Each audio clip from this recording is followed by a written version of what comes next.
jihadist movement and thus identified the global jihadist movement as the focus of America's fight against terrorism. Isn't it a fact that the global jihadist movement is very closely linked to the teachings of Wahhabism?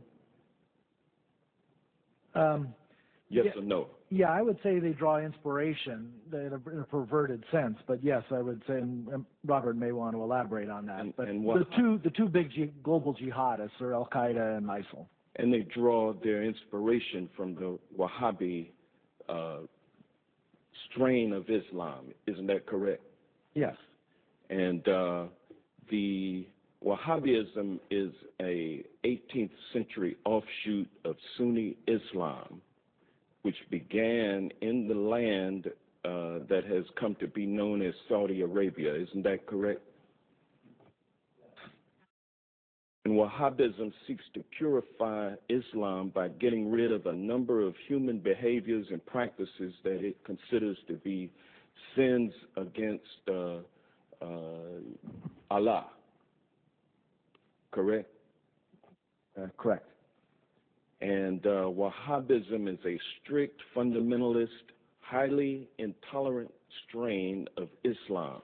Correct? Yeah. Correct? And now, isn't it a fact that the Saudi ruling monarchy derives its legitimacy by reliance on the ideology of Wahhabism? You want to? The Saudis are riding a tiger. The Saudis are riding a tiger. So if you will answer what I'm saying, isn't it a fact? No, I wouldn't put it that way. I would say it's not a fact that they depend solely on Wahhabism for their legitimacy. They derive the legitimacy from a variety of things. One of them is Wahhabism, but it is not the only one. Well, is it fair to say that Wahhabism is the state-sponsored religion of Saudi Arabia?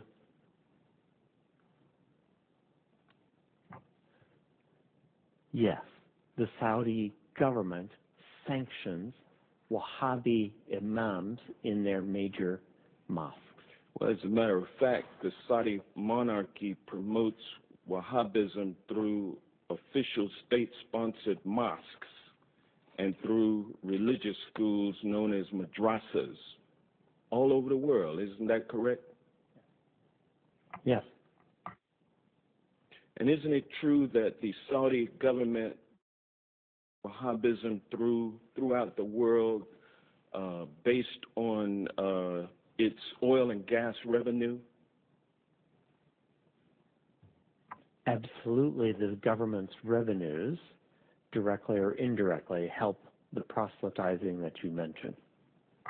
And the Wahhabism ideology lines up with the ideology of ISIL. Isn't that correct? I would say no. For example, the Wahhabis in Saudi Arabia, the official ones, do not kill Shia. They persecute them. They do not have equal rights. They do not have equal rights, but they don't kill them. However, a Shia in Mosul or a Shia in Raqqa is liable to be killed. Well, yeah, but it's true, though, that the ideology of ISIL lines up with Wahhabism. I would say it's a starting point, and then the Islamic State has taken it several steps farther. Yes.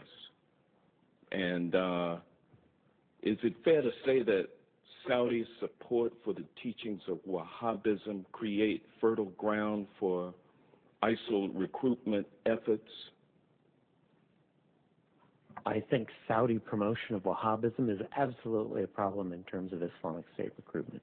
And so we will be unable to defeat the global jihadist movement, which is based on largely Wahhabism, which is a state-sponsored religion of Saudi Arabia, without somehow enlisting the support of the Saudi royal family in withdrawing its financial support for Wahhabism.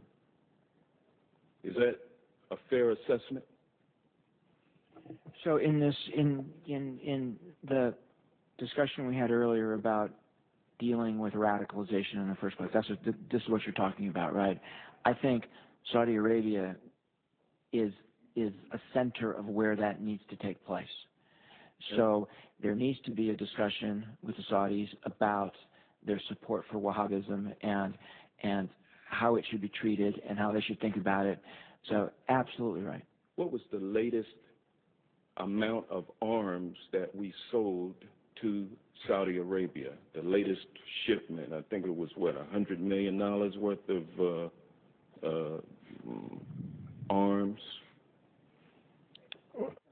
Well, there's support for the campaign in Yemen, but the arms sales that occur periodically are in the billions of dollars.